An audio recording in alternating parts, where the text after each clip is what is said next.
Bonjour à toutes et à tous, bienvenue sur notre nouvelle émission sur les traces des poilus, aujourd'hui consacrée aux femmes durant les deux guerres. Si les hommes étaient des héros au front, les femmes étaient les héroïnes de l'arrière. Pour cela, cette émission leur est consacrée, non pas seulement consacrée, mais il y a une exposition donc à Virton, au musée Gommet, qui a recueilli moult photos, moult documents sur le rôle de ces femmes belges. Nous retrouvons Myriam Pesin au musée Gommet, où elle vous commentera son exposition. Alors, ce qu'on découvre, c'est un tableau qui repart de 1914. Nous venons de célébrer les commémorations du centenaire de l'armistice de 1918 et à travers cette exposition, on va suivre la façon dont les femmes ont vécu pendant ces 4 périodes d'occupation, mais pas uniquement durant la Première Guerre, puisque l'exposition va aussi évoquer le vécu des femmes durant la Deuxième Guerre, d'où son titre « Femmes et guerres », le tout au pluriel. Alors ce tableau est assez intéressant parce qu'il nous montre comment sont les femmes de Gaume lorsque, début août, est déclarée la guerre et lorsque, le 4 août, la mobilisation générale appelle les hommes à rejoindre le régiment. Alors Félicien Jacques, qui est un Gaumais, qui est né à Sainte-Marie-sur-Semois, va peindre cette atmosphère que vous voyez lourde, angoissée, où on ne sait pas du tout ce qui va arriver, les femmes sont inquiètes, regardent partir les hommes, et ce qu'il reste comme personnages masculins, ce sont des adolescents et une personne plus âgée. Donc les hommes en âge de se battre sont appelés sous les drapeaux, et en Belgique c'est un peu particulier parce que ceux qui sont appelés, ce sont ceux qui ont réalisé leur service militaire. La Belgique est un pays neuf, jeune, conçu dès 1830 pour servir un peu de tampon entre deux puissances, l'Allemagne et la France, dont on sent les esprits s'échauffer et tout doucement monter des rivalités. Et ce pays a été constitué neutre et inviolable. Donc elle n'a pas besoin, cette Belgique, d'une armée forte de défense et d'attaque. Donc le contingent militaire est assez réduit. Il est constitué de militaires tirés au sort, selon des forfaits de personnages décidés et définis, pardon, et ça se tient de cette façon-là jusqu'au début du XXe, où, sentant peut-être un peu aussi les choses bouger, ce sera un garçon par famille qui sera appelé à faire son service militaire, et dès 1913, donc une année avant la déclaration de guerre, c'est tout le contingent né en 1893 qui sera appelé sous les drapeaux. Donc on n'est pas très bien préparé, on n'a pas une grosse armée, et ce ne sont pas tous les hommes qui vont, le jour de la mobilisation, rejoindre le contingent, puisque certains n'ont jamais réalisé, n'ont jamais exécuté de service militaire. À côté de vous, juste, il y a une pièce que je trouve vraiment à la fois importante, émouvante aussi, parce que malgré tout, je vais vous laisser nous décrire ce que c'est. C'est impressionnant qu'elle ait traversé vraiment 100 années quasiment. Hein. Oui, donc elle fait partie d'une collection particulière, parce que nous avons des pièces aussi qui nous ont été prêtées par des particuliers, et cette famille détient cette crèche depuis une petite centaine d'années. Elle s'est transmise de génération en génération, et il se dit que c'est une crèche qui a été laissée au village de Gomery par des Allemands. Alors on va retrouver des caractéristiques esthétiques qui ne sont pas propres à ce que nous fabriquons. Ce sont des personnages en cire habillés. Par contre, ces personnages en cire habillés, on a pu, dans le courant du 19e, en découvrir en Lorraine française. Fin 19e, on sait aussi que l'Alsace-Lorraine a été annexée par la Prusse. Est-ce qu'il y a ces canons esthétiques qui font que les crèches sont présentées de cette façon-là? Toujours est-il qu'il y a eu dans le courant du 19e, surtout du côté de Nancy, des ateliers dans lesquels on produisait des cires habillées et souvent intégrés dans des nativités. On n'est pas non plus très loin de l'Allemagne, donc il y a certainement des influences de style qui se communiquent d'un territoire à l'autre. Voilà ce qu'est cette crèche, parce que les Allemands sont très attachés au rituel de Noël, et Nestor Rutter, dans son journal d'un bourgeois pendant la guerre, un journal donc qui va tenir durant les 4 années d'occupation, évoque les Allemands qui fêtent Noël alors que la population locale n'est pas non plus à la joie de Noël comme on peut le connaître à nouveau, puisque ne l'oublions pas, une bonne partie de la population de nos villages autour de Virton et des villages sur la frontière franco-belge ont été touchés par des exactions de l'armée allemande, des massacres, des destructions, des villages qui ont vécu et la rencontre des deux armées, française et allemande, je pense au village de Haite, qui a vécu tous les cas de figure. Les armées se rencontrent au milieu du village, les civils font les frais de ces affrontements et une partie des civils sera massacrée et les maisons détruites. Voilà Myriam, je suis en train de filmer le portrait d'une infirmière britannique. Je vous laisse nous raconter un petit peu son histoire parce que c'est très émouvant également. Hein.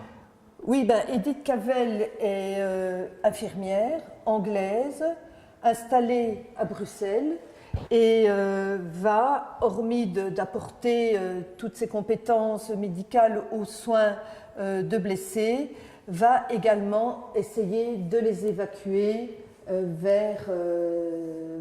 hors la Belgique, principalement vers l'Angleterre via la Hollande, et donc appartient à tout un réseau, elle, de résistance, et sera dénoncée, sera arrêtée et sera fusillée dans le contexte de cette guerre. Donc c'est un personnage, oui, extrêmement marquant parce que ces femmes vont, tout comme les hommes, s'investir dans la résistance et tout comme les hommes subiront le même sort qui est l'exécution.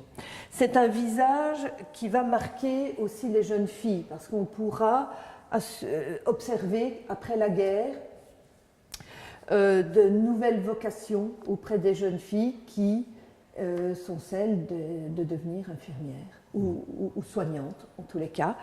Un autre visage marquant qui sert aussi de modèle, à côté de l'héroïne qui est devenue Edith Cavell, c'est la reine Elisabeth de Belgique qui va aider sur le front, qui va s'investir dans un hôpital qui s'appelle l'hôpital de l'Océan, dans lequel opère le professeur Depage, et la reine Elisabeth, aux côtés de ce professeur, va aider à soigner les soldats blessés qui, eux, viennent alors du front de l'Isère.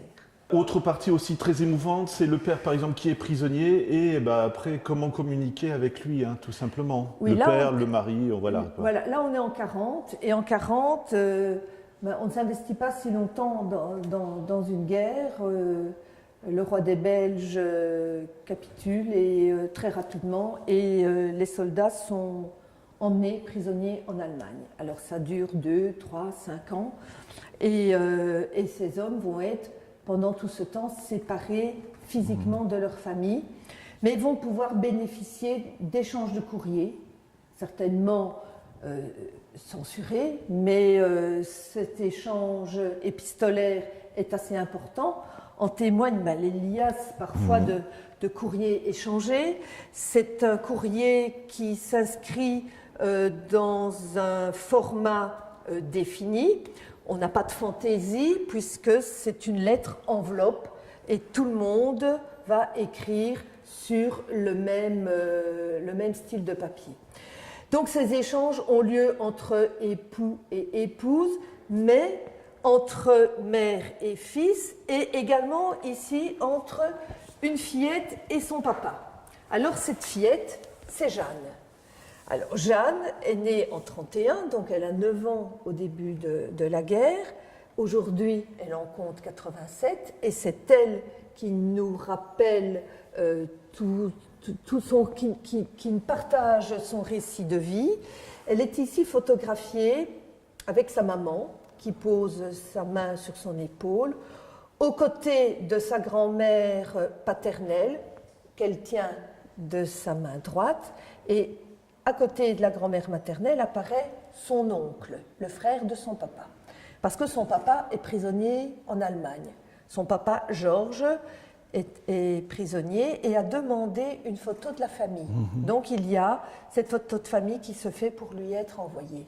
Mais il n'y a pas que la photo, il y a également tout un échange de lettres dont elle a ici encore 2 exemplaires, où on peut lire qu'elle écrit sur un joli papier qui lui a été procuré à l'école, et qu'on peut aussi repérer toute l'application de la fillette lorsqu'elle écrit à son cher papa, et aussi le contenu de la lettre où elle lui explique ses activités d'enfant, ses jeux, et principalement, elle le met même en majuscule, ce jeu de société, le nain jaune, auquel elle aime jouer. Alors le nain jaune est un jeu que vous voyez ici, qui est constitué d'un plateau avec 5 cases, qui demande l'usage d'un jeu de cartes et de jetons.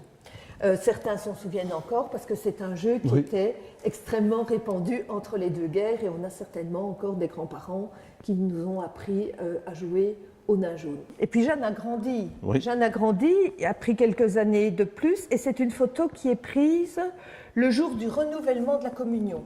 En fait, anciennement, on faisait sa communion solennelle, sa profession de foi à l'âge de 12 ans, et il était possible de renouveler ses vœux l'année suivante. Et là, Jeanne renouvelle ses vœux de la profession de foi en présence de sa maman, toujours, on reconnaît, Marie Derlet, sa grand-mère paternelle, et puis s'ajoutent à la photo précédente 2 nouvelles personnes, une petite fille, Anne-Marie, qui est née voilà pas très longtemps, et le papa Georges qui est rentré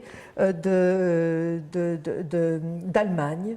Voilà, la famille s'est reconstituée au terme de ces quelques années de détention, et est né un nouvel enfant.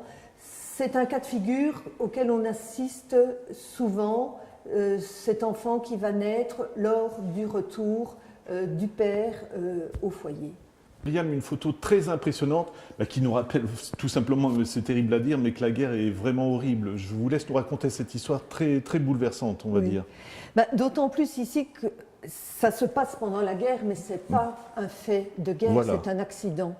Donc c'est un accident provoqué par un avion allemand en perdition, pas loin du village de Chenois, dont une aile va percuter le bâtiment, un bâtiment qui n'apparaît pas sur la photo, qui se trouve normalement sur la droite, qui est l'ancienne école, et l'aile va percuter ce bâtiment, l'avion va piquer du nez dans le talus devant lequel sont alignées ces dames équipées de leur vélo, et l'avion va se retourner et tomber sur la maison à l'arrière, l'incendiant et laissant 2 victimes, Marie et sa fille Jeanne, qui vivent dans cette maison et qui vont mourir calcinées dans l'incendie de la maison.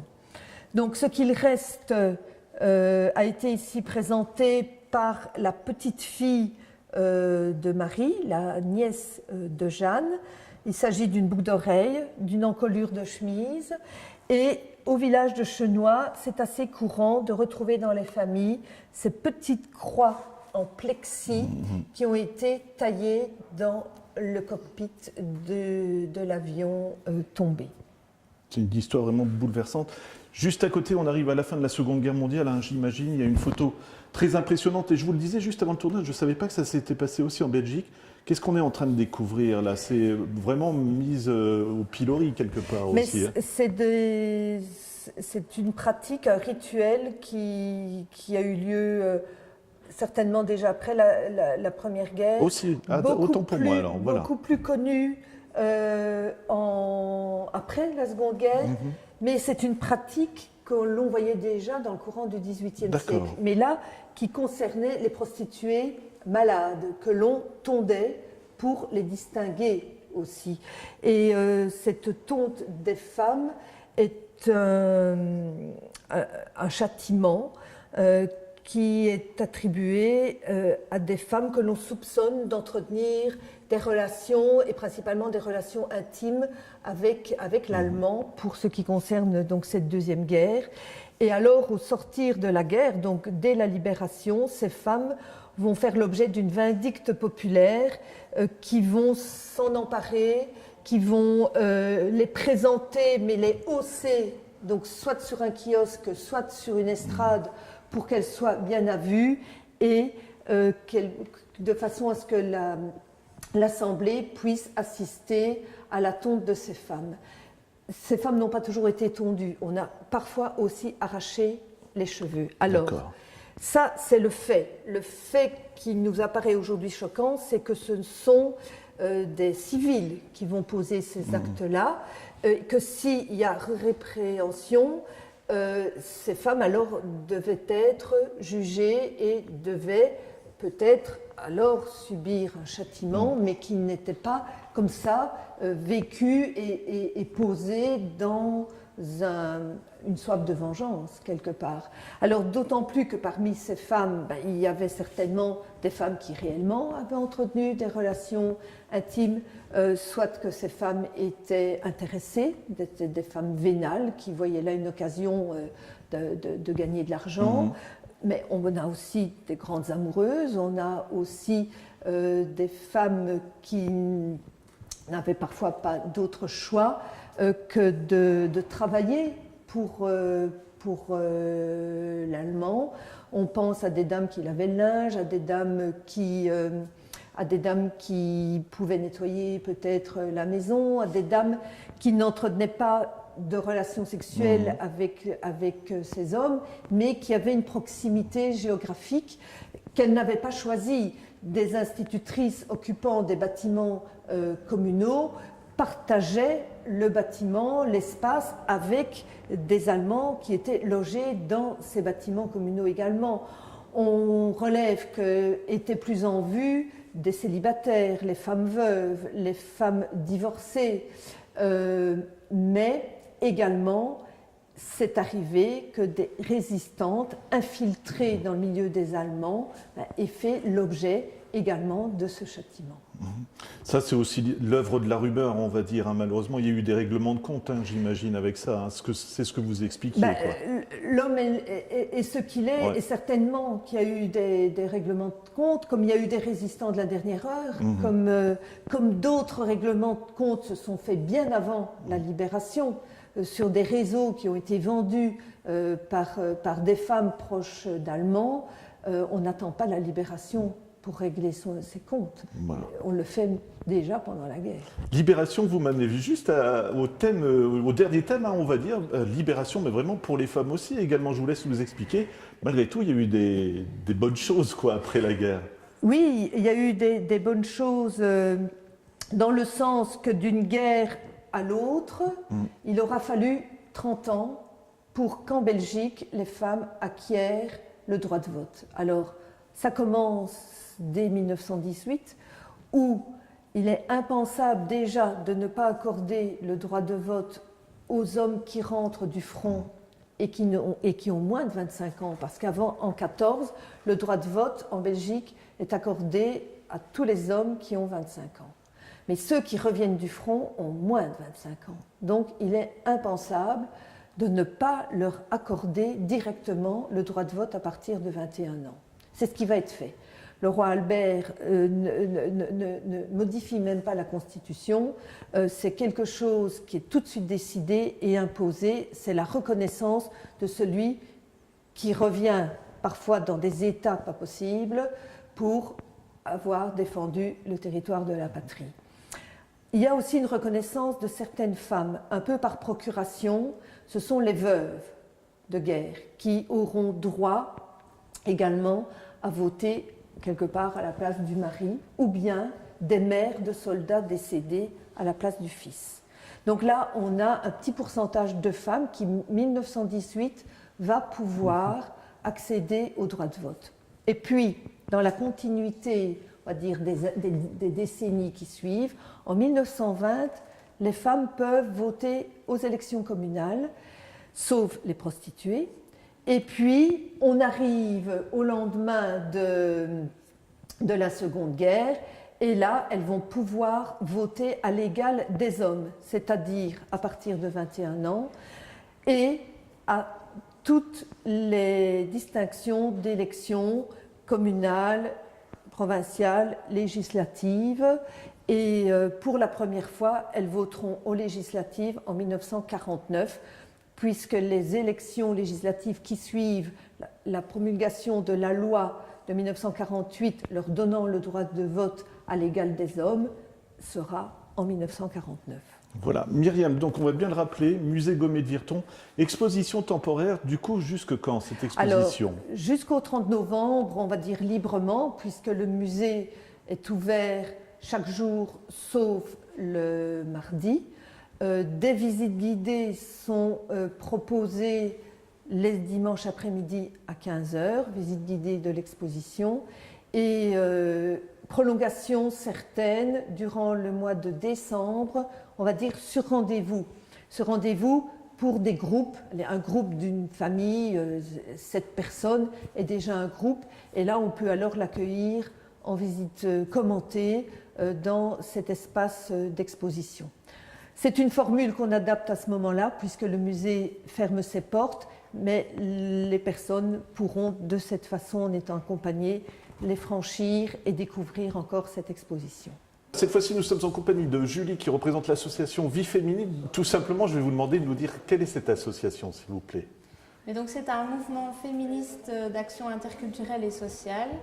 Donc c'est un mouvement d'éducation permanent qui se bat donc pour les droits des femmes en Belgique. Donc, mais pas que moi, donc c'est vraiment un travail collectif dans lequel j'ai fait appel donc aux citoyens, tout citoyen qui a envie donc de venir partager cette passion d'histoire et cette passion de la question des femmes dans les périodes de guerre. Ça s'est passé comment? Parce que c'est très impressionnant, finalement vous avez collecté des témoignages, hein, si je ne me trompe pas.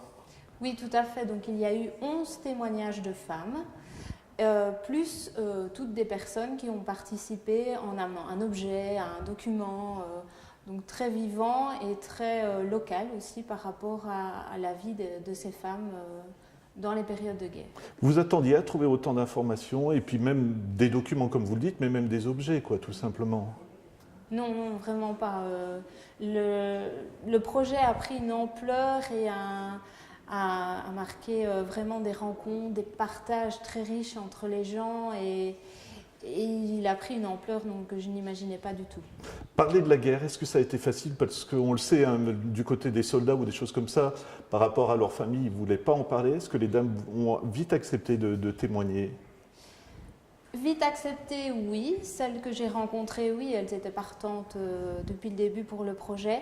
Maintenant, il reste quand même des points sur lesquels elles n'ont pas envie de diffuser l'information et sur lesquels elles m'en ont parlé de manière informelle, mais à ne pas dévoiler encore trop présent par rapport à cette guerre qui n'a pas, la deuxième guerre, donc qui n'a pas encore 100 ans. Julie, c'est peut-être aussi l'occasion quand même de saluer aussi un peu le mouvement qui vous a lancé. Hein. Comment ça s'est passé ce projet? Comment il a été déclenché, on va dire?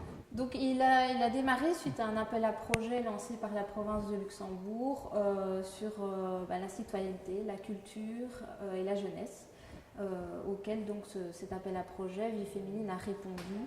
Et donc suite à ça, des appels ont été lancés aux citoyens.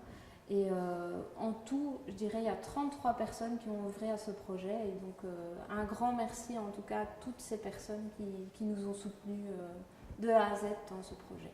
Pour conclure, on va dire, nous sommes en compagnie de Magali, et quand je dis conclure, c'est même peut-être prolonger l'expérience de la visite avec un très bel ouvrage. Je vous laisse nous le présenter, Magali. Tout à fait. Donc c'est un ouvrage qu'on a publié en 2014 à l'occasion de l'exposition L'arme de guerre, qui était une exposition autour de l'œuvre peinte de Nestor Houter, qui a peint environ 60 œuvres de guerre entre 1914 et 1918. Donc cette exposition retraçait l'ensemble des 4 années de guerre en Gaume, et Nestor Houter avait écrit durant ces 4 années ce qu'il a appelé le journal d'un bourgeois pendant la guerre. Et à partir de ce journal, il a publié un livre qui s'appelait Les larmes gaumettes, qui a été publié la première fois en 1919. On a décidé de rééditer ce livre en 2014 et de le placer dans ce coffret en l'augmentant d'une analyse critique et de textes l'accompagnant qui permettaient de mieux comprendre la situation pendant ces 4 années de guerre. On a également ajouté dans ce coffret une série de 20 tableaux de Nestor Houter qui permettent donc de mettre une image réaliste sur l'expérience qu'il a vécue à ce moment-là. L'arme gommette, alors je vais être très honnête, moi je ne connaissais pas, mais c'est une œuvre de référence à ma connaissance ici. C'est une œuvre de référence dans le sens où ça occupe vraiment la première place pour l'histoire de la guerre en Gaume, puisque Nestor Houter retrace toute l'histoire de la guerre, donc de 1914, l'arrivée des Allemands, à 1918, l'armistice, et il couvre également toute la Gaume, l'ensemble du territoire gaumais. Donc dans ce sens-là, c'est une œuvre de référence, oui. Est-ce que c'est une fiction? J'en profite un petit peu pour présenter l'ouvrage. Une fiction? Est-ce que c'est un témoignage? Non, comment ça s'est passé alors justement? C'est vraiment un témoignage. Donc il se base sur un journal qu'il a écrit au jour le jour. Et donc il reprend des extraits de ce journal pour en faire un livre d'intérêt plus général, donc qui va vendre en 1919 et dans les années qui suivent au profit d'une œuvre pour les orphelins. Voilà, c'est très émouvant et en plus je pense que c'est pour les passionnés d'histoire, c'est un autre aspect finalement de la Première Guerre mondiale parce qu'on pense toujours à Verdun ou des choses comme ça et il faut savoir qu'il y a eu des terribles combats qui sont passés par ici également. Oui, puisqu'ici on est vraiment à l'arrière du front de Verdun, donc les Allemands qui arrivent de la province de Liège et du Grand-Duché du Luxembourg traversent toute la Belgique.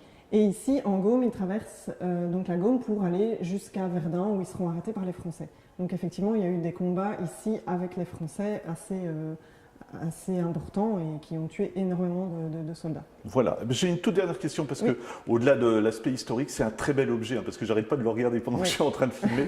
Comment on peut se le procurer? Est-ce qu'on vient au musée, par exemple, et puis on peut le trouver? Oui, on peut effectivement le trouver ici à l'accueil du musée, mais on peut aussi téléphoner ou envoyer un mail pour se le procurer au musée. Voilà, et à l'approche des fêtes, ça fait une très belle idée de cadeau. Oui, c'est un très bel objet. Voilà. Merci beaucoup, Magali. De rien.